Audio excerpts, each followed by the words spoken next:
No Cap Fund presents The Representation Station. All right, we're live once again. This is Jeff Mayhew and The Representation Station.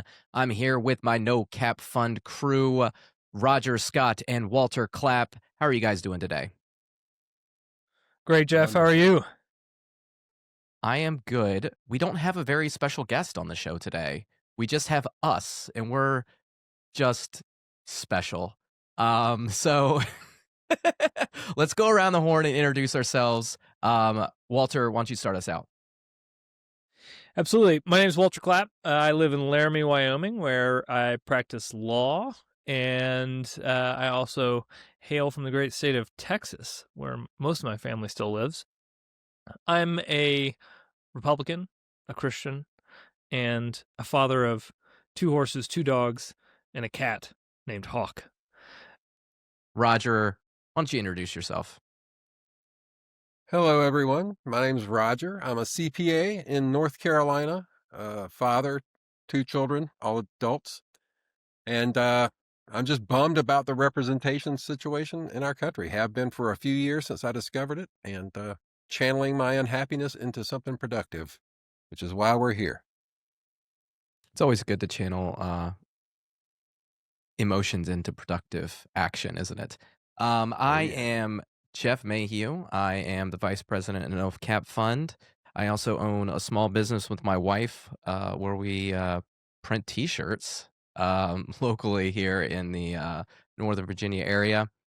I'm born and raised in Gainesville, Virginia. I actually live in the same neighborhood I grew up in. My dad and my brother are my neighbors, which is pretty cool. I'm a distant ancestor to James Monroe. My family's been living in the Northern Virginia area, farming the land since the Revolutionary War, which is also pretty cool. Actually, since before that. Yeah, I'm a dad of 5, and same thing with the other guys. I mean, I read a lot of history, I study a lot of books, and one word kept on coming up, and that word was representation.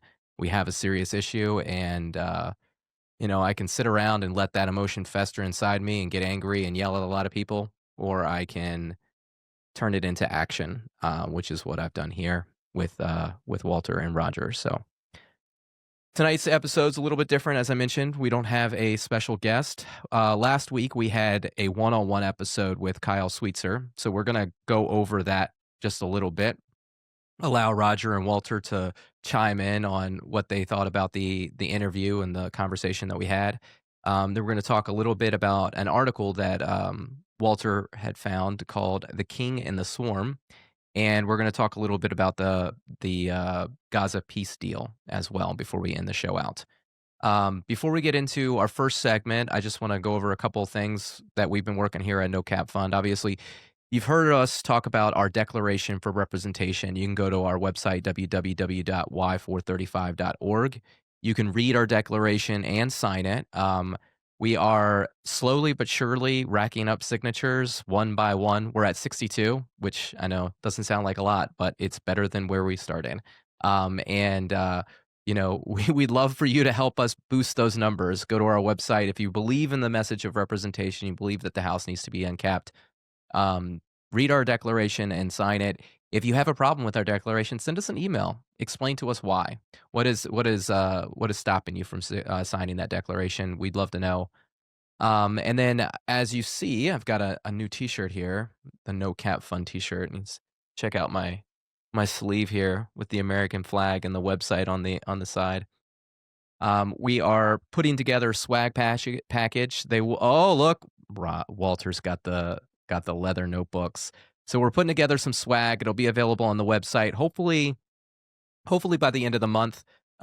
Just be patient with us. We're all volunteers raising families, human or horse. That keeps us busy. So just like I said, be patient. And then one really awesome piece of news is one of our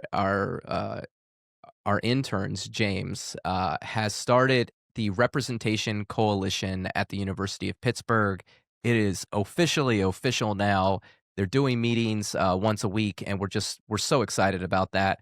And since I'm giving a shout out to James, I also want to give a shout out to Joey, who got an article about uncapping the House published in his school website, school paper. Where is that article? Hold on, so I can get the name right here. It is called "Why the House of Representations is Capped at 435 Members." It's at andrews.edu. I'll put this out and tweet it out after the show so you guys can find it and take a look at it. So, part of what we're doing here is trying to educate people, bring new people into the fold, help them share the message of representation with others. And we're just really happy to have such ambitious young people working hard on the ground for us. So thank you both for doing all that hard work. All right, guys, let's get into the show. What'd you think about last week's show? What'd you think about Kyle? Put politics aside, what'd you think about Kyle as a person? I liked it. I liked the pushback that you gave him, because I definitely think he gave some political bullshit answers, and you called him out on it, which is important. I think in particular you were talking about how to kind of, how do you build a bridge between the two parties, right? And win a Democratic Senate seat in deep red Georgia, or Alabama, and he just like went off the rails. It was just like, everything that Trump is doing is unconstitutional. And you're like, well, okay, how does that get you votes? How is that building a bridge? So I think that he seemed like a relatively genuine guy. I think he needs to lean into just being a genuine guy and not the political talking points of the Democratic Party. That would be my advice to him if he listens to this. Roger, thoughts? Yeah, you're gonna hate this. I haven't seen it. I couldn't find it at the. I couldn't find it at the time on Monday night, and I got distracted. I'm a CPA, and corporate taxes with extensions are due like in 2 days, so I've been stressed, and I had to go out of town for the weekend. I just never got back to it. I apologize. You bet I'm going to watch it now that I've embarrassed myself in front of everyone. Don't worry about it. It's all good. Like I said, we're all very busy people. We're all volunteers. We're just trying to do the best that we can. What I'll say to Walter, what he said is, and I hope that this is okay. I hope Kyle doesn't mind. We talked briefly before the show started, and the first question that I asked for the show, I basically asked before the show started, and I got a very different answer. It was similar but different, and what I mean by that is it was very authentic, and it was very who Kyle is, and that person really. I don't necessarily know if the Senate is the spot for him, but that is the type of person we need in the House of Representatives. And he told a story about being a small business owner, about, recognizing the challenges of regulation, of, speaking to somebody in power, like all these different things he spoke about very authentically. He never mentioned Trump once.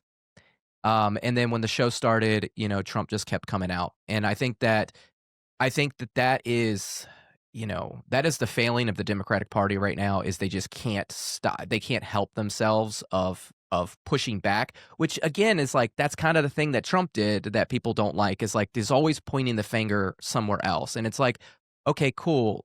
We all have problems that we can all agree on. Let's talk about those, and let's talk about how we can solve them. What I will say is that, to Kyle's credit, even during the show, he did pivot on his own. And I think he recognized this at some point. I think if you watch in the first segment of the show, he made a comment to that of like, well, that wasn't really it. And he kind of pivoted and he started talking about the Obama era, right? Because back then he was a Republican. He was a Trump supporter too. And he was still kind of talking about that, like, Trump is the problem issue. And overall, what I would say is he's new to politics, and he probably has a group of advisors that, are kind of pointing him in a direction. And my guess is his biggest supporters really don't like Trump.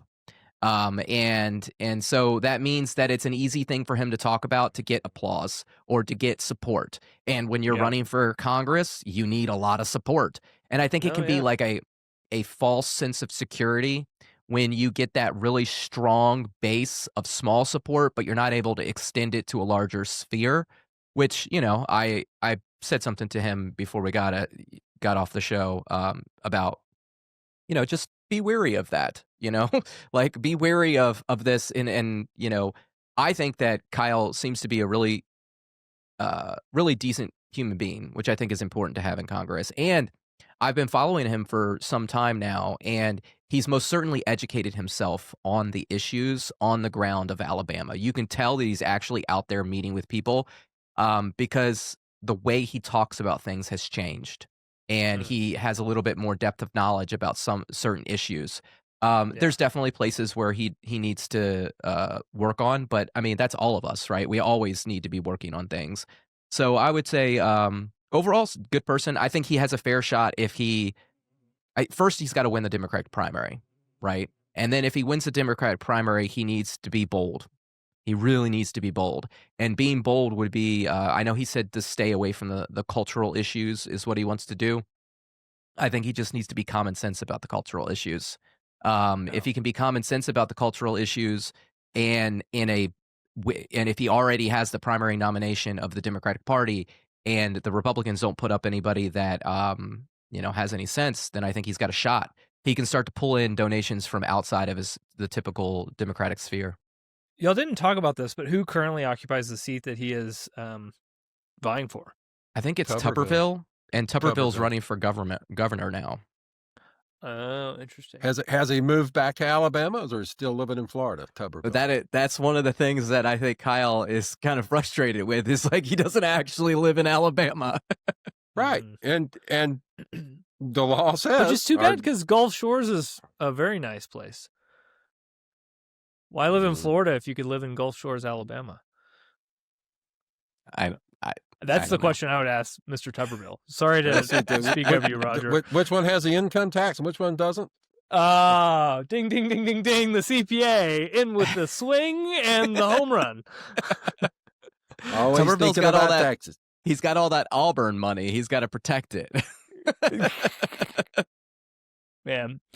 So the other thing I think that Kyle needs to be wary of is, like, if he wants to be common sense about the cultural issues, he needs to be more common sense about the J6 stuff, because that also is like there are two sets of facts that exist in our world, and I don't frankly buy either of them.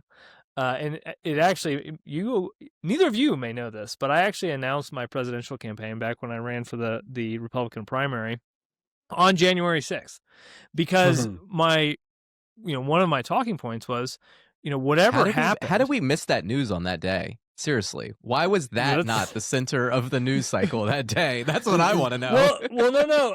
But this was 2023. I announced January 6th, 2023. Okay. So, but I did it symbolically because, my point was, the primary investigating body of, into that event was Congress, right? What was the body which failed in some ways and is a failed, body. And so, my point was, whatever happened, I don't trust the January 6th committee, right? I've worked on committees. I don't buy the report that they put out, right? And I would love to have an unlimited amount of time so I could pour through everything myself. And obviously, Trump has a lot of blame. I think there's also a decent case to be made that Nancy Pelosi intentionally did not call in the National Guard troops, which Trump did authorize ahead of time. And why didn't she do that? And so it's not to say that Trump shouldn't shoulder blame. He absolutely should. But it also doesn't mean that everyone that was in the crowd that day should be facing 20-year felonies and pleading out to the destruction of their life.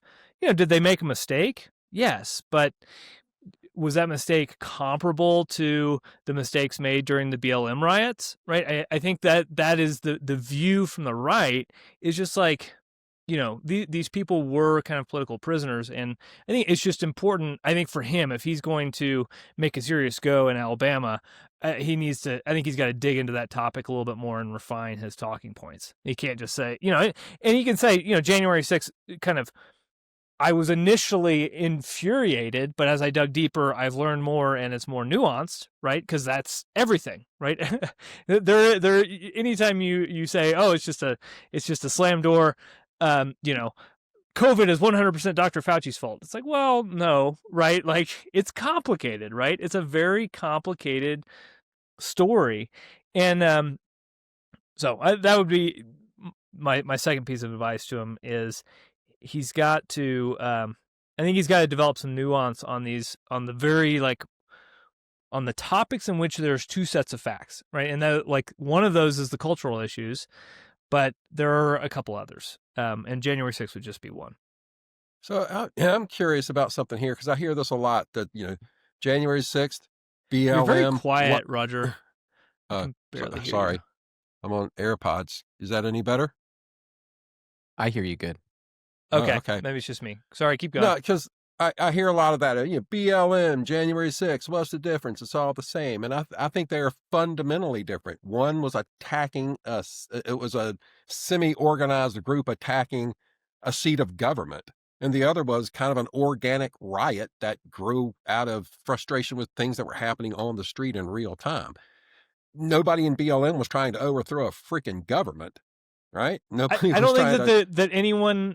I don't think that there's a good argument that the people that actually entered the Capitol, that the majority of them were actually trying to overthrow our government. I think that they were trying to delay a certification of the electoral votes, and we've talked about this, Jeff. What was the precedent for this? The 1864 Warren G. Harding, slate of fake electors. No, you're thinking of not Warren G. Harding was in the 1920s. It's oh my goodness. It was the Compromise of 1870. Okay. Well, all I'm saying is they brought a dang guillotine to the grounds on January 6th. They had a guillotine out there, right? Maybe it would have worked, maybe it wouldn't. But Tilden they were definitely trying to do. Hayes. So it was Tilden and Hayes. It was 1870. Okay. It was the election of Samuel Tilden and Rutherford B. Hayes. The Republicans and the Democrats on both sides had participated in massive election fraud. Some of it violent, some of it less violent. There were several states that the electors was in dispute. Basically they couldn't decide who won the presidency. And there was a special committee put together of Supreme Court justices, congressional representatives that voted on the presidency. This is basically what happened was they made a compromise where the Republicans got the presidency and Reconstruction ended. Federal troops were removed from the South. Ultimately, I think that's what Trump and his supporters were trying to do. They were trying to create a situation where there was a special committee that was going to decide the presidency and that the electors weren't going to be certified, and they were trying to delay the electors by it. I do think there was an organized event to make that happen. I do not think the majority of people at January 6th were in on the organization. This is the almost brilliance of what Trump did by making it a national spectacle, by tweeting about it, by talking about it, by holding a rally. He was able to bring regular people who had no idea what was going on. And they were surrounded by, in the midst of those regular people were probably a very small group of people that were intent on creating as much ruckus as possible. Now, let's look at the Nancy Pelosi thing. This was political games on her part. She should have absolutely brought them in earlier. But my guess is they wanted to try to get him impeached so he could not run for president again in the future, which they failed to do, obviously. And I bet you, if you were able to talk to a lot of representatives and congressmen off the record, I bet you they know a lot more than we do. And I bet you that they probably, some of them didn't vote the way that we think they should have voted because they understand that there was political games at foot. And I think that political games are dangerous in a situation like this. I think what Donald Trump did was dangerous. I think Nancy Pelosi not acting was dangerous. Donald Trump not acting on that day. He could have sent out a tweet at any point in time, and he kept on delaying. Overall, I think we were just in a situation where we had a whole bunch of really bad leaders making bad decisions. And then to Roger's point about BLM, it was not an organized plot to overthrow the government, but there were a lot of organized people trying to create chaos, and that's not good either. And Well, and the you know, George Floyd. I mean, never said it think was that good. it's I'm not supporting It's BLM. important to dig No, into I the know. details of George Floyd. I don't know if you Could- have, but go sorry, ahead. I Roger. didn't hear what you said. Walter says we need to know all the true conditions about George Floyd. All I'm saying is conditions on the street perpetrated by the police. Organically, people freaked out about that in Minneapolis. Around the nation was a different story, but in Minneapolis, it started because what they saw police doing to a person on the street pissed them off. Yeah, I but don't think it was organic. They weren't invited. don't They think weren't it was invited. organic. Nobody told them, "Hey, be in Minneapolis on this date. It will be wild." They weren't invited to come and be wild. It happened. Well, so what I would say is there's, again, it's similar to the January 6th thing. A small group of people are organized to create chaos, and they take advantage of an organic event Yeah, where people come exactly. together. And this is the danger whenever you get a large body of people together. This yeah. is the danger that happens, which by the way makes what Trump did almost way worse, because he's the Yes. president of the United States and he should know better, and he should have been prepared for that to happen, which I think ultimately he was prepared for that to happen. That's why He invited he it. did it. That's why he did it, and that's why he sat on his thumbs and didn't do anything to stop it for a really long period of time, or didn't do enough to stop it for a long period of time. And not nearly enough people were prosecuted as a result of that. The higher ups, we never got to prosecution. The whole thing's just been a bloody disaster from a rule of law standpoint. I guess I would just say I think I view the George Floyd protests and the BLM summer as a or I think the right views it as equally as counterproductive to the rule of law, because it does seem like there were facts intentionally obfuscated for the benefit of creating social unrest and anger, rage baiting, so that more people would show up to the polls. Yeah, I agree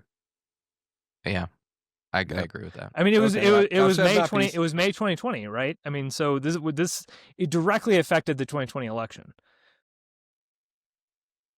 Okay. So Every event in 2020 affected the election. yeah, That- but look at the original. So I mean, just a few details here. So the original autopsy report of George Floyd said he died of asphyxiation. He was high on fentanyl, at least 2 or 3 other substances. He was resisting. Derek Chauvin used a tactic that was approved by the police force, by his specific police force. And then, everyone and their mom is enraged about this person, this one singular event. And I guess to me, based on the media news cycle, it felt contrived to me. I think looking at it, I think it's a fair accusation or question to raise. And if that is true, right, if it was contrived in some way by, let's just say, like, what the allegation is, like, Soros-backed type, not NGOs or groups that were kind of fomenting protests. We've seen lots of documented cases of paid protesters. If that were true, and I'm just telling you, there's a large majority of the Republicans that believe that to be true. If that is true, then that is I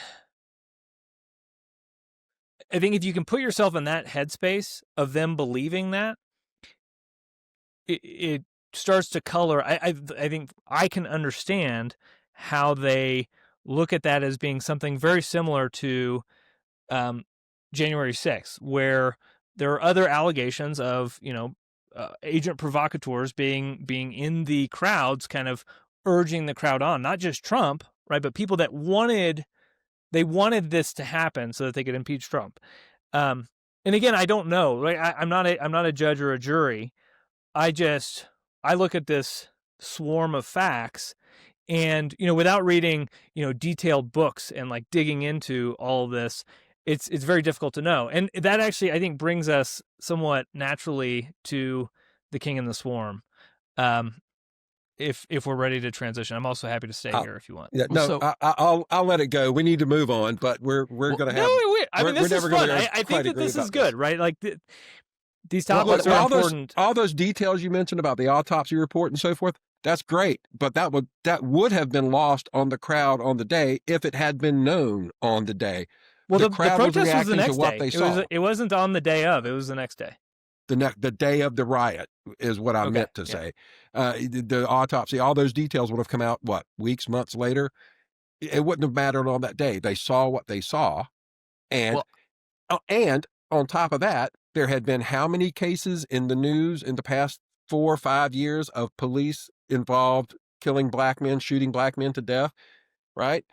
There'd been a lot of that stuff going on. The pressure keeps building. The pressure keeps building. And then the people are on the street and they see it happening live and they get upset and they riot. Okay. It happened organically. There may have been people who egged it on and there may have been all these other influences involved, but the people on the street saw what they saw in real time with all this pressure that had been built up and they lost it. well, so what I would say to Walter, what you were talking about it being contrived, is I don't think that it was contrived for electoral purposes. I think that if it's contrived for anything, it's contrived for profit. It draws people's eyeballs to the television screen, and again, there is this element of social justice that is profitable that we just cannot ignore, because a lot of these things we find out later that they weren't really the way that we thought they were. And the media's rush to judgment on these things, you talk about they saw it in real time. Maybe the media needs to slow down and stop showing things in real time, investigate the situations, and report them once they have the facts. And maybe we won't have such, violent, protest. And then, again, tying this back to the January 6th thing, the difference here between the BLM and the January 6th is Donald Trump is president of the United States. It was contrived for a specific purpose. He did organize it. He did call people to the Capitol. Regardless if it maybe it got out of hand, maybe it wasn't supposed to be the way it was.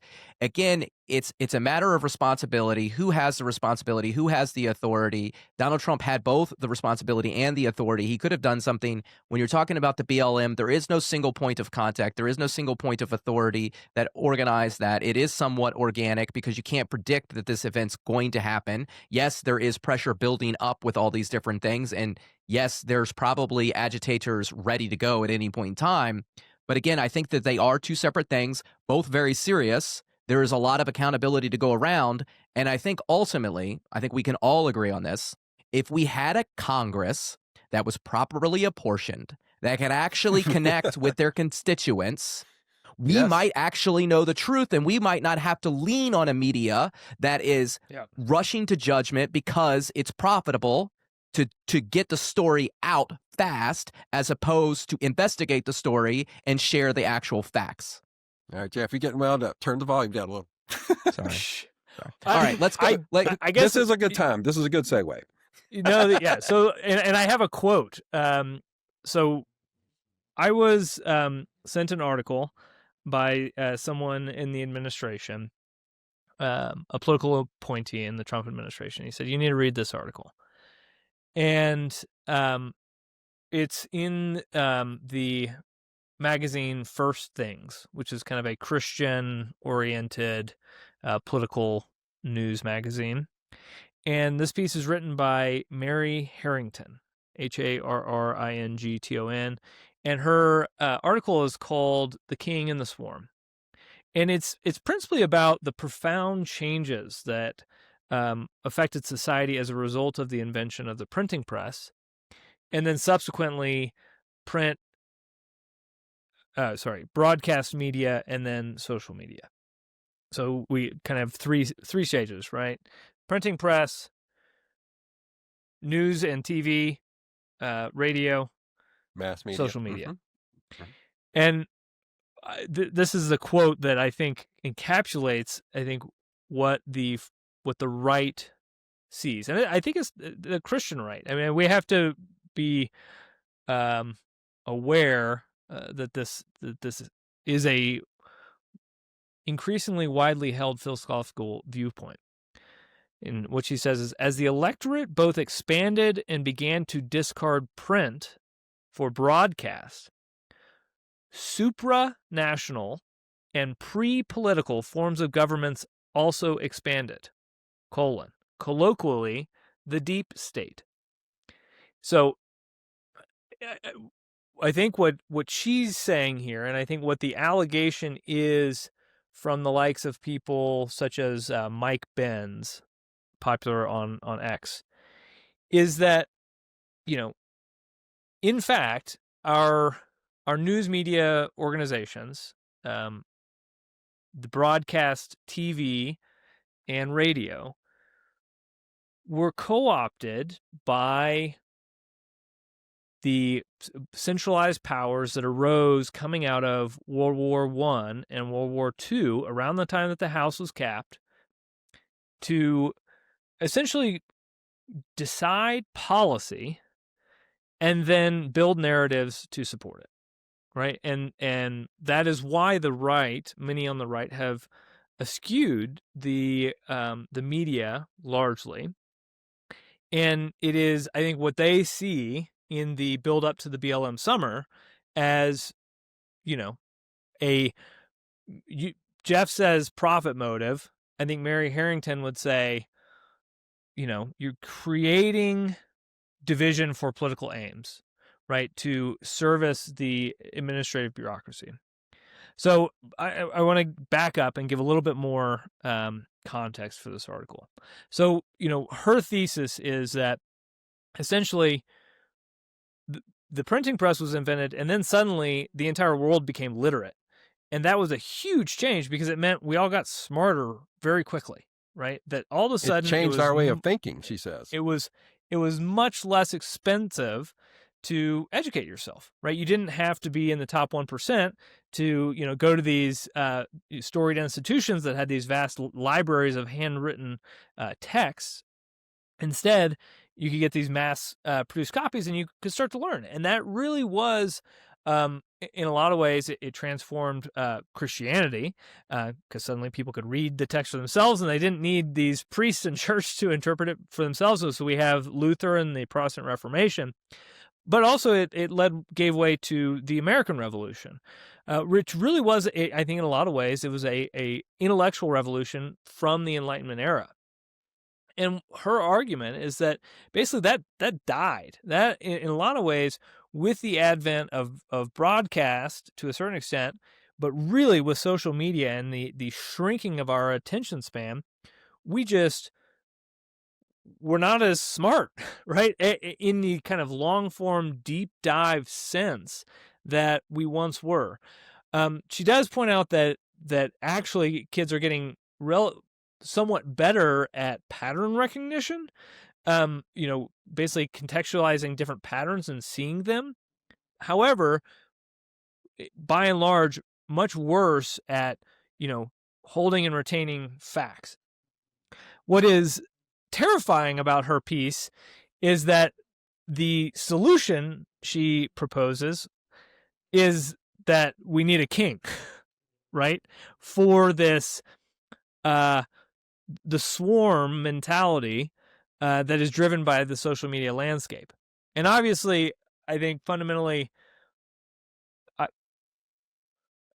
I only want a king if that king is giving away power back to Congress, right? I in my mind, I hold out hope for the possibility that it could be the executive branch ultimately that decides to drive a piece of legislation to uncap the House and give power back, just like George Washington did.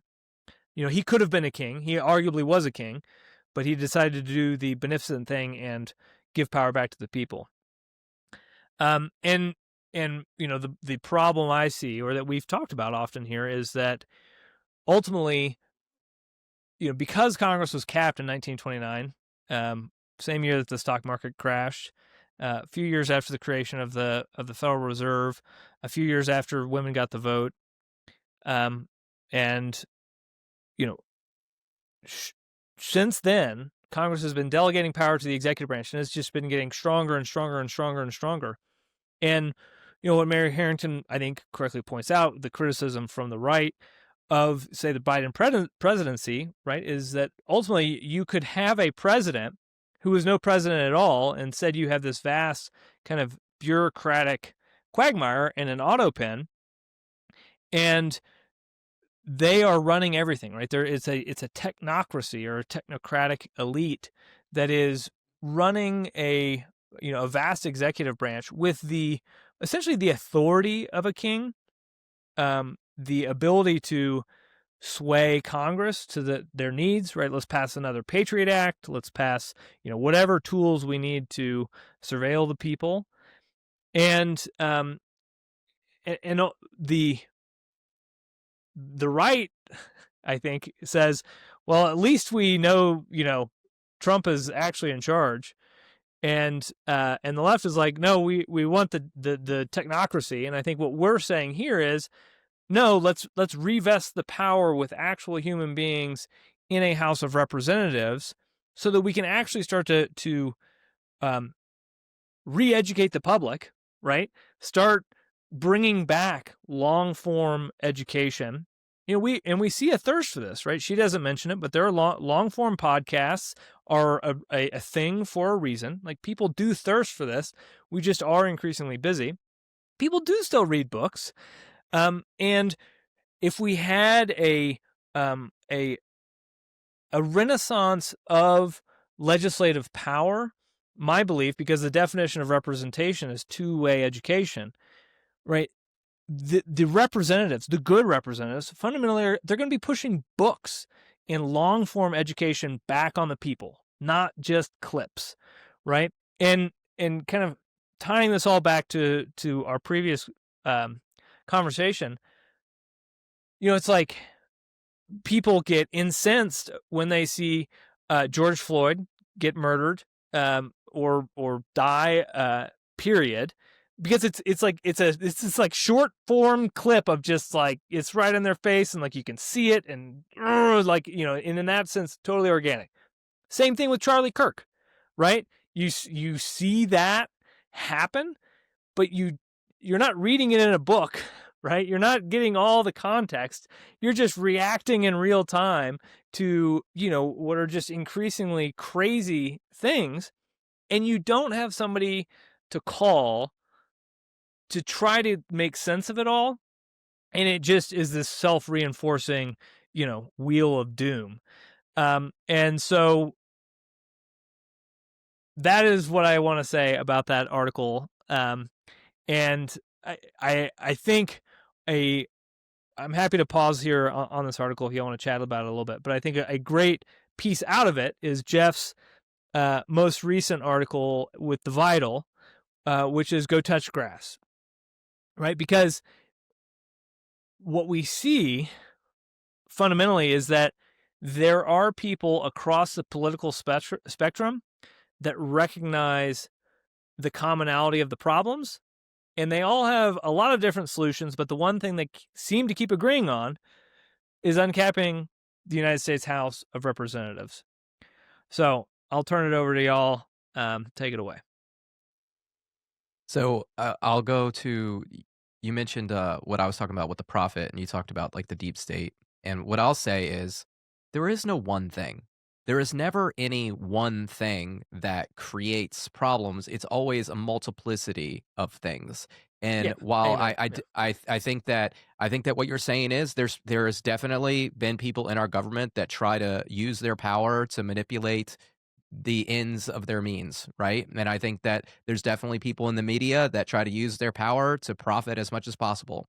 And I think the safeguard against that is a well-established, properly apportioned house, because it makes it more difficult to do that when you properly disperse power, so it doesn't become concentrated in a shadowy figure or a, outside institution. And in, one of the things that she wrote in her article, let me pull it up here. The decline in reading is directly linked to the spread of digital alternatives. And, I gotta say, I grew up never reading. Like, I did not read. I managed to get through all of school with I think I probably read maybe one full book, like, actually read a book. I think I've read one through all of high school, or before or by graduating high school.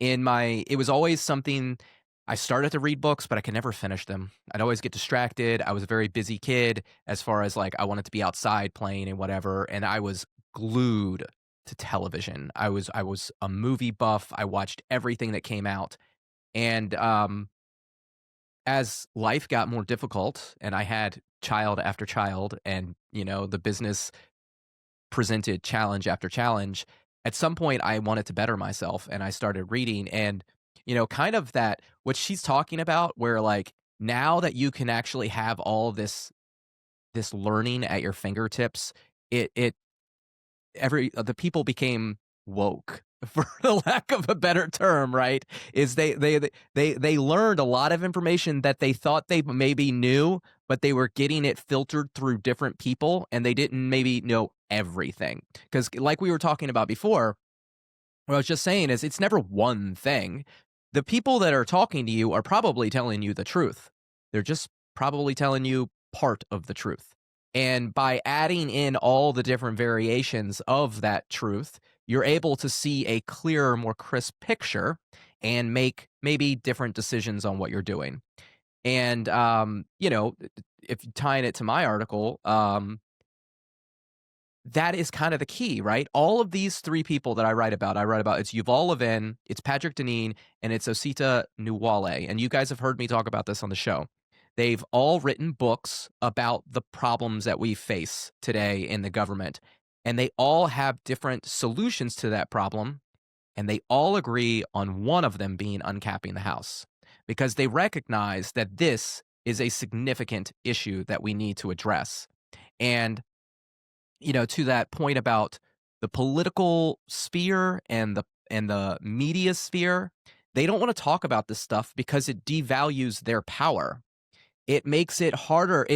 We wouldn't need media as much or big media as much. Andrew Yang writes about this a little bit in his book Forward about the death of local media, right? And I think the death of local media is directly linked to the capping of the House because as the population grows and those seats become more and more powerful, it becomes more and more important for like federal, a federal media, a large national media to get attention because less and less people are watching local media. And I think by uncapping the House, you're not going to have it's not like the media is going to go away. That's never going to happen, right? What you're going to have is you're going to have a decentralization of media. You're going to have more players in the sphere, which we already see with X. And you talked about Mike Benz, and there's lots of other people out there that are kind of these, what, for lack of a better term, fringe media personalities that, again, I think that it's good and it's bad, right? It's good because you need more voices in the sphere.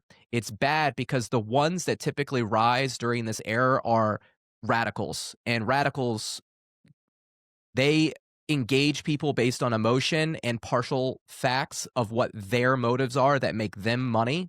It's really no different than what you would accuse the national media of doing either, right? And I think that what you need is again a properly apportioned House. You need people in the media sphere that are actually interested in research and investigation and talking about facts. To your point, the people that you should be listening to are the people telling you to read books. The people that are willing to do a long form podcast and give lots of different information about it. And there's ways to manipulate that as well, but I think you're best suited there than the 90-second clip that you see on Instagram. right? Because a 90-second clip on Instagram could be anything. which we will be making from this show. Well, of course we will, because it's the only way to get somebody's attention. Roger, you're on jump in. mute. I gotta go show you something. I'm gonna go grab it off my wall, and I'll be right back. Roger, you're good. Yeah. Yeah, it was interesting you talk about not reading when you were growing up. I didn't read a whole lot just for pleasure, just reading books to read them. But I read myself to sleep with the World Book Encyclopedia. Went through the whole set and started back through. I learned so much useless stuff. It's amazing. It's funny. right. My grandfather had a set of those, and I didn't read them like that, but I did memorize. It's funny because I did memorize all the presidents and vice presidents because it had like that page with all the pictures of it, which is, I guess it's just who I am, because when I first started reading, when I did read some books when my early 30s with my wife. We decided we were going to turn the TV off and we were going to start reading together. And we read like When Beale Street Talks and High Fidelity, just some like pleasure reading stuff. But when I really committed to educating myself, the thing that I picked up was presidential biographies, right? And I have since read a presidential biography of every president up through Ronald Reagan. George H.W. Bush is the next on my list, and I've read like 3 or 4 on Madison. I've read 2 on McKinley, so multiple ones on different presidents. Again, back to the point is like you got to get multiple perspectives to really understand what's going on. Go ahead, Walter. Okay, so I got to show you all something. So this was given to me. I won't say by exactly who, but this is a map of Taiwan. Uh-oh. And you'll see here, the important point is at the bottom. So they also designated the Republic of China. So, some nice diplomatic stuff. But I talk often about AI. And this is what I wanted to bring it back to just touch on one thing in Mary Harrington's article. So Taiwan is super important because they host the TSMC, Taiwan Semiconductor Manufacturing Corporation, which manufactures a ton of very important chips for various entities that are making AI class chipsets. And so her second to last chip war, totally. Her second to last paragraph in her article reads as follows. As AI agents improve to the point of shrinking the administrative class, we may find that what actually has the power to destroy the 20th century technocracy is not free markets and personal responsibility, or even anons posting memes, but developments in AI. If so, classical liberals may be disappointed to discover that just as civil discourse is not coming back, what comes after the deep state will not be a return to small and limited Republican government. It is more likely to be a big government mediated by big data, crunched by machine agents, and a now almost entirely digital swarm. Should this outcome be realized within the legacy democratic paradigm, it will inevitably result in governance that is still more impersonal, less accountable, and less capable of friendship for those ruled than the impersonal, unaccountable bureaucrats it has rendered obsolete. Right. So she's saying we've had this technocracy, the auto pen technocracy, and it's just going to be replaced by AI bots who are going to be administered by Palantir and these other giant entities. And what I say in rejoinder to this, Miss Mary Harrington, is actually there's another path. And that is if we empower each of our representatives in an expanded House with its own AI agent, and if that AI agent is trained on the same data, the Library of Congress, but they can adjust their weights and measures, what we can do is create a competing field of AI bots that are actually fact-checking each other and making the world more factual. That is a realistic possibility, a possible outcome from the AI revolution, but it is not a possibility if you take a top-down approach to AI, which is what she sees. She sees a top-down approach to AI coming forward, and that's certainly going to be the case from China. and potentially Taiwan. But that should not be our approach. Our approach should be bottom up with AI, and that is only possible with an uncapped house. So I think it's kind of it's funny the way that she talks about sorry, I lost my train of thought there. The king, the idea of the king, right? And you mentioned Biden and the technocratic whatever is and Congress not really having any type of real sway. It was reported recently that the administration, the Trump administration, is bragging privately about how they are ruling over Congress. And you talk about the technocratic top down agency. And if you look at the quote new right and the financial support that backs the Trump administration, JD Yep. Vance, Peter Thiel, Elon Musk, these are not people that are going to want to let their power go. And so I do But agree they don't with have you. the power. Ultimately, Trump does. Well, yeah, well, and and so yeah, yes, true. But it's not like they're not trying to get it, right? Like, that's why they are where they are. That's why they put that guy there, is because they thought it provided them a better shot at the power than Yep. maybe the other guy. Yep. And again, ultimately, for people to protect themselves, they have to speak for themselves. If it's going to be in a bottom up approach, then I think all of the things that we're talking about, a decentralized media where regular people get involved and start local outlets and educate themselves and educate groups, is a way to go. People, There's no market for that. There's no market for that anymore.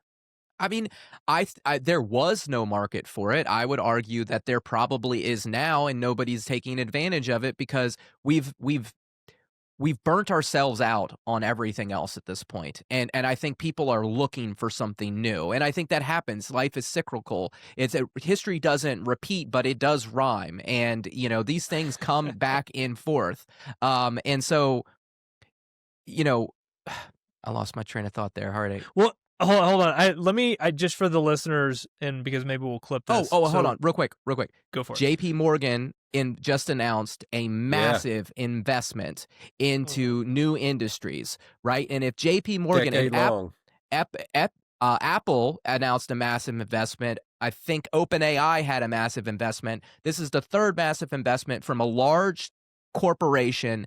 And if this is done right, I think it can work. If it goes down to the people, if there's an open AI source, if new businesses and new power centers are created in that technology center, then I think that we are successful.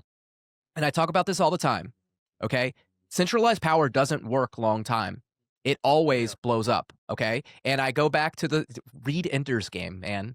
The buggers, man. The buggers were a centralized power, all right? It took a group of adaptable, talented individuals to take them out. And ultimately, that's what guerrilla warfare is. A lot of ways, that's what the Revolutionary War was. That's what if you look at the Vietnam War, right? Like that was the overall problem. Is you can't defeat these small centers of power. You can't get rid of them completely, but you can, allow them to have representation and speak for themselves at some point in time. Go ahead, Walter. Yeah, well, and but Mary's conclusion is, and she says, this is the final paragraph. If this happens, right, this AI takeover of the technocracy, and I think it will, the return of the king will not only be possible, but urgently necessary. Left headless, an algorithmic swarming regime of mechanic proceduralism would represent the most monstrous pseudo-democratic tyranny of all. Our best safeguard against this fate is the ordering power of a human ruler with a human head capable of prudence and justice and a human heart capable of friendship.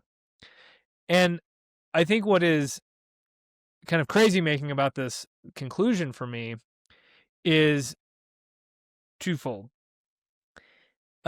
So, our best safeguard is not a king with power over AI. I think that is what China has, and that is that we're not going to outcompete that. there's no, I don't think there's any world in which we outcompete China in a And top-down that may AI work model. in their society, but it would not work here. Exactly. It'll work The people here would just temporarily. It'll work temporarily in their society. right. And so the second thing that is crazy making about this whole situation is the idea that Trump could be a great king, right? Which is, she doesn't say that explicitly, but it's kind of the implication, right? Or maybe she's thinking it's going to be J.D. Vance. But like, Trump doesn't read, right? Mm-hmm. He watches things. He's not a reader. And again, I'm holding out hope that he's going to recognize all of this.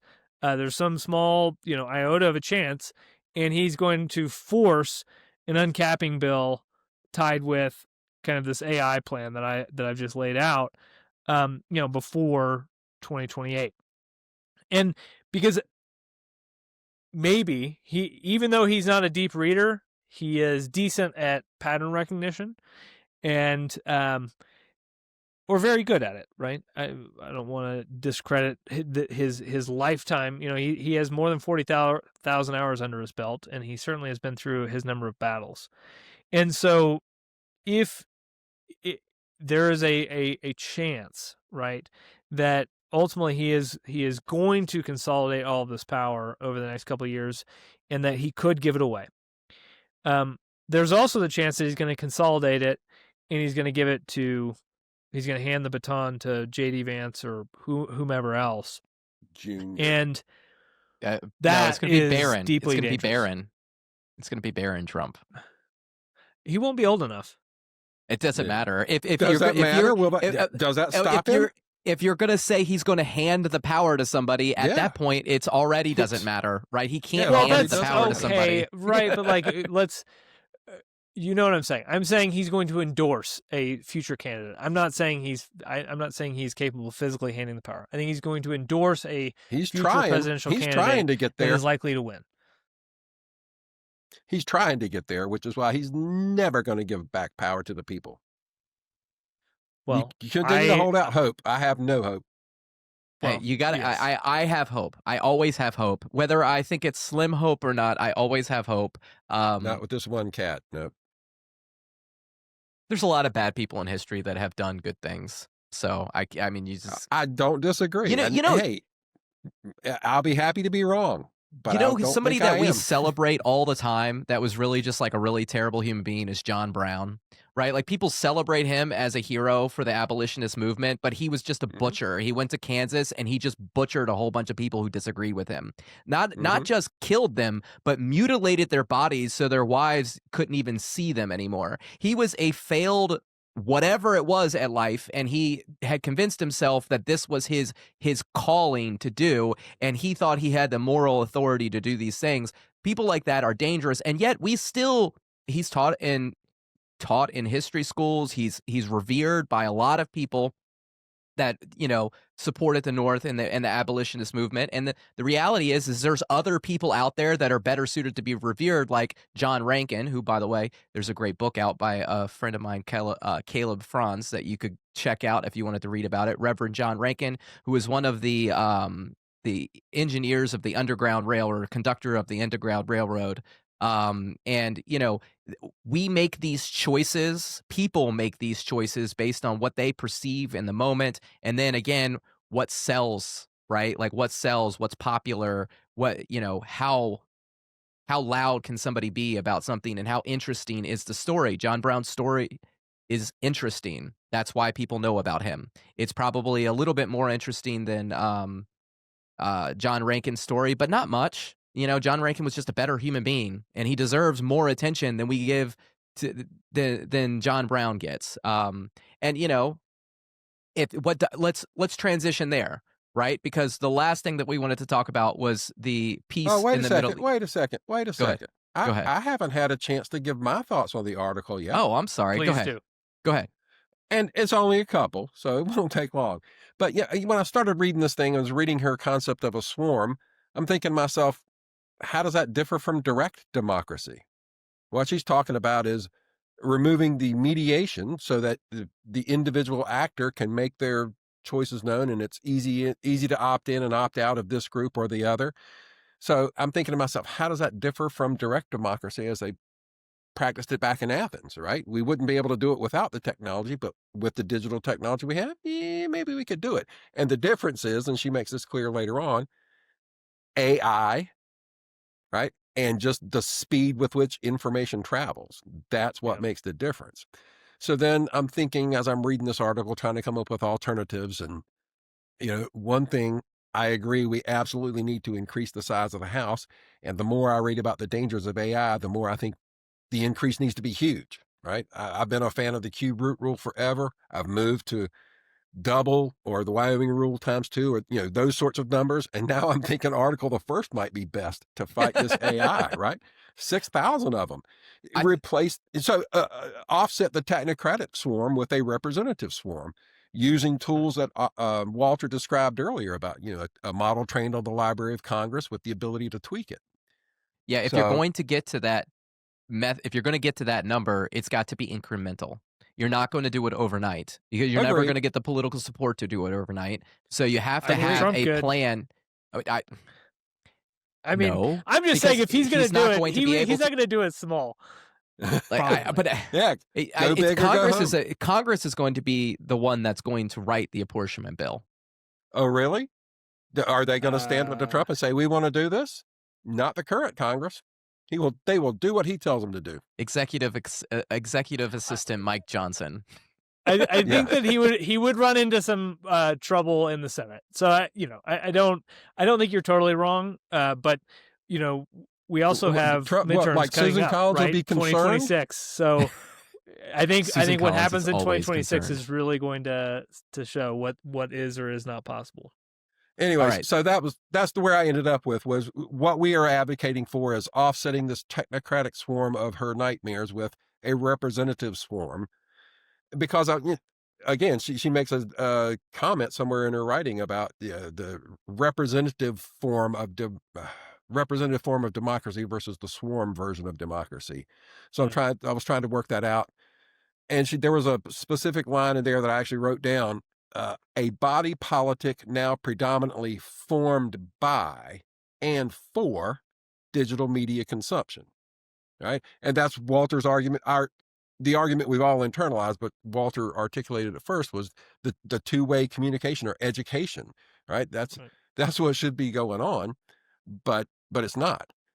Right. And the argument that back in the day, prior to the 1929, back in that time frame, the most reliable source of information about government was your representative, the person who represented you. Right. And we got away from that, as she correctly states, and we've also agreed broadcast media played a big part. When the representative doesn't have to shoulder that burden anymore because mass media is doing it, he has more time to get up to mischief, right?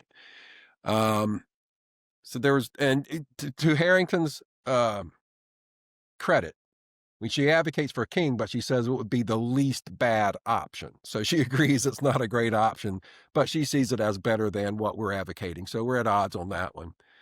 And, another thing in her article, she talks about how the individual became the unit of account in society and our politicals. Mm. We got away from community and went with more individual. And that has been at least part of the downfall, part of the problems that we've gotten to.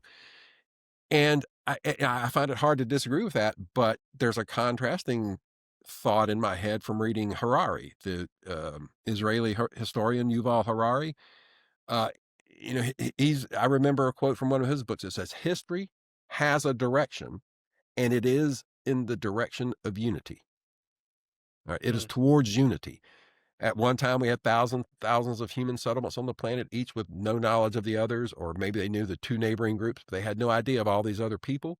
And now we have what? Fewer than 300 nations. And even those nations are allying themselves in NATO or ASEAN or other sorts of supernatural groupings. It is an inexorable move of humanity towards unity because there's safety in numbers. We want to be able to forcefully push back against the bad actors. So her argument I can't disagree with, but I do disagree because I've got this Harari vision in my head that I think is more correct. So I'm at a conundrum there. That's very interesting. I'm reminded of a study where they looked at all these homesteads on the range in the West. And what they found was that over time, the homesteads on these multi-thousand acre ranches tended to end up moving closer to one another, right? Like people would Right. end up moving their homes so that they were not quite so far away from their neighbor. Mm. Because there is this like, kind of collaborative spirit in the heart of humanity. Going back to this, the fundamental unit of account, is it the individual or is it, the community? And my belief increasingly is that the fundamental unit of account is representation, right? Like the fundamental unit of account is how many people are in like the smallest node of your representation of the sovereign nation of which you participate. Um, and so I think that kind of puts it right in the middle so that you maintain some level of individuality, but you are able to also, grow closer together with that two-way education. All right, we're gonna transition, but I gotta pub this one more time because you brought it up. Whether you know it or not, you guys all need to read Orson Scott Card. You need to read the entire. So Ender's Game is technically not part of the. It's not technically part of the Shadow series, but it is a good set starter. I don't have the other one, which is Ender's Shadow, which is about Bean, and then we've got Shadow of the Hegemon. We've got Shadow Puppets, and we've got Shadow of the Giant. Everything that you guys are talking about is literally here. It is exactly what you're talking about. It's written in a fictional way about an alien invasion that brings humanity together and unifies, but it breaks apart after the alien invasion is gone. There's all these different power factions fighting for power. And there is a unifying voice trying to bring everybody back together and also spread people apart, because ultimately you're both right. People want they want to be they want power. They want to make decisions for themselves. They want self-government, right? But they also want to be there's power in numbers. They want to be unified, right? There is this tension between these two things of living with other people and also being the one that makes all the rules. And when you get to Shadow of the Giant, I think it's brilliant. All right. And I'm not going to give it away but it they talk about the bugger invasion and why the buggers failed at what they were trying to accomplish because they were a different species. But humans are a unique species that would actually be able to colonize other planets and spread apart and grow and unite all at once. If you look at the United States and the way that we spread across the country, and that, while it wasn't always peaceful, it created opportunity and prosperity for a lot more people. And that is actually a good thing. If we were actually able to, if we can turn Elon away from the politics and really get him focusing on getting us out into space, we can start to spread out these power factions away from each other. And then the people that are left can unite together in a representative democracy, united. They call it the free people of Earth in the Shadow of the Giant. But anyways, Okay. I digress. So I how many- digress. What's the first book? Where do we start? You just threw read out the 5 one that books. I read is Ender's Game. I read Ender's Game Okay. first, and then Ender's All right. Shadow second. Okay. Are these right. available in audiobook? Yes, and they're Yes. actually Oh, damn. fantastic. I was behind on my reading, and I had to audiobook part of Shadow of the Giant, and the voice actors for that, because they have different voice actors. So like, Mhm. I wish I would have known for all the other books, because it was so cool having a different person read the different characters. I thought it was amazing. So and when you do go read them, you can go to my my other podcast, What the Book Podcast, with my friend Craig T. Stewart. We've read all these books. We've talked about all these books. You can listen to what we think about them after you read these books. I highly recommend reading these books. Anyways, let's get Okay. to that last thing that we wanted to talk about, the Yes. peace in the Middle East, the Gaza deal. Yes. We talked about, like, bad people do good things in history all the time, okay? Yep. And I was listening to the Reagan Caucus podcast. They had Jonah Goldberg on this weekend, and Jonah kind of pointed out that Donald Trump is almost uniquely suited to Yeah. working the Middle East because he sees the world very similarly to the way that they see the world. It's all transactional. It's all about power. And so, you know, while he and I think most people are maybe skeptical about lasting peace because peace hasn't been lasted ever there, what is good is the fact that they got a deal done and they got the hostages home. So, Yeah. I'll kick it back to you guys. Just open up your thoughts. Walter, this was your topic, so I'll let you go first. Yeah, I think the peace plan's got like 24 points or something like that. I They've think only 22. accomplished the first 4. Um, and so there's a lot more work to be done. But the hostages, the living hostages have been returned. I don't think that the remains of the deceased hostages have been returned. Um, the fighting has stopped. There is currently a pause at least. And yeah, I would just say congratulations to the Trump team. I mean, they got it done. I think everyone acknowledges that without them, it wouldn't have happened. Um, or not today, not under these terms. Um, and that they have a lot of hard work ahead of them to get it done. But it's I think everyone is relieved that it is that there is progress. Um, that's all I've got. I'm glad it's over. It's been a horrible, horrible tragedy going on, and it certainly weighs on everyone's mind. What Hamas did to start the thing was horrible. Israel's response has been horrible. The whole thing's just a bloody Greek tragedy. Yep. Um, and that's about as far as I'll go with it. I'm glad I'm saying it's over. I'm glad the fighting, the killing is over. Will it take? Who knows?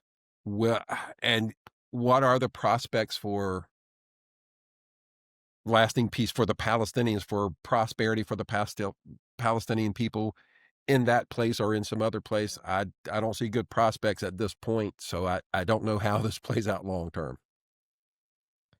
Yeah, I mean, I echo those sentiments. Obviously, if this is an amazing accomplishment, number one, and as somebody who's been ridiculously critical of Donald Trump in the presidency in term one and term two, I think this is something that deserves a lot of credit.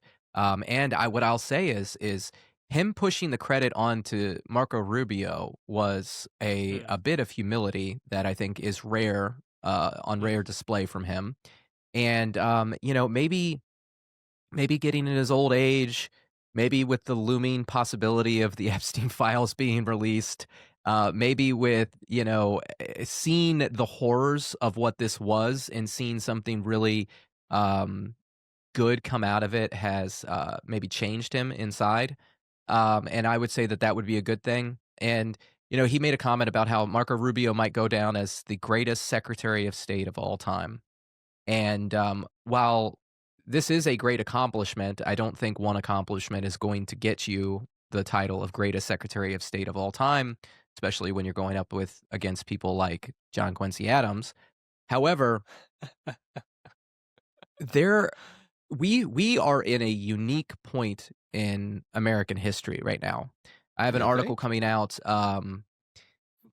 in Real Clear Politics on our Real Clear Defense on Wednesday, and there's a lot of parallels to what we're going through now to what happened to the lead up to World War One. mm. And I think that if Marco Rubio understands this and can navigate these waters successfully to avoid a world war, then I think absolutely he could go down as in history as the greatest Secretary of State of all time, and I absolutely support that happening because then we all win. Avoiding war is a great thing, and since we just saw this devastation, the attacks by Hamas, the response by Israel. I mean, nobody likes war. Nobody wins in war, and I think that we would all be suited to find a diplomatic way to solve our problems rather than having to take up arms and fighting against each other. Well, Marco's the greatest Secretary of State right now. Next year, he'll do something that pisses Trump off. He'll be out. Old Marco dogs has don't like learn new tricks. he's got 6 Old jobs dogs right don't now. learn new tricks. I know, but Trump's not going to change. You guys hold out your hope, but he's old dogs aren't going to learn new tricks at this point. Especially not the feedback he's been given. Why would he change anything he's doing? He's being constantly. They make golden idols of the guy. They worship him. Why would he change? It's ridiculous.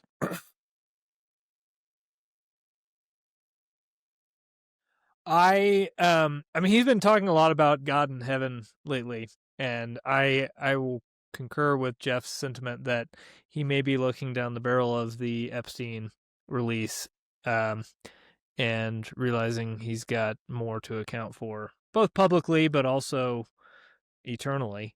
And as one ages, one does. I do a fair amount of estate planning, and people, they do change later in life. Some don't, but some do.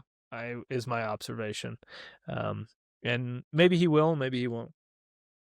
Yeah, I think that comment on the plane when he was talked about going to heaven, as a Christian, I almost, I was just like, you are worthy of heaven. You've already been forgiven. If you're a Christian and you believe the gospel, then you're already forgiven and you are welcome in heaven, because we're all not really worthy of going to heaven, but we are forgiven to go.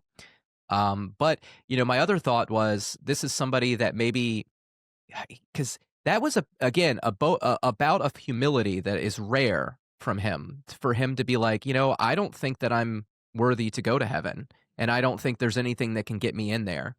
And that made me think, well, he knows himself better than we do, and Hmm. there are some ugly things that people could do that would make them not feel like they're worthy to be there. And it's possible, I think it's possible. Anything's possible, really. If I believe that Donald Trump can change and be a better person and usher in a new prosperity for peace, then I also believe that he has also done things that are maybe unforgivable from human perspective, but not unforgivable from a godly perspective. Yeah, I always go back to John 8 these days, right? And an adultering woman is about to be stoned to death, and Yeshua says, "May he who is without sin cast the first stone." And then he turns to the woman and says, "Are they condemning you?" She says, "No." And he says, "I don't condemn you either. Now go and sin no more." And so I take a slightly different theological view. I do kind of think once you make the turn, the bar does raise, right? And this is like, once you exercise free will to choose to Hmm. follow a path, you do need to work harder to choose it. That the amount that could possibly be forgiven, I think, in some ways, is it raises as you become more aware of what is and is not true, at least for yourself, from an eternal perspective. But I personally am going to be praying for Trump to see the wisdom of giving away his kingly power to the swarm of uncapped representatives and the AI that is going to allow us to make it into this fantastic unity without an alien invasion.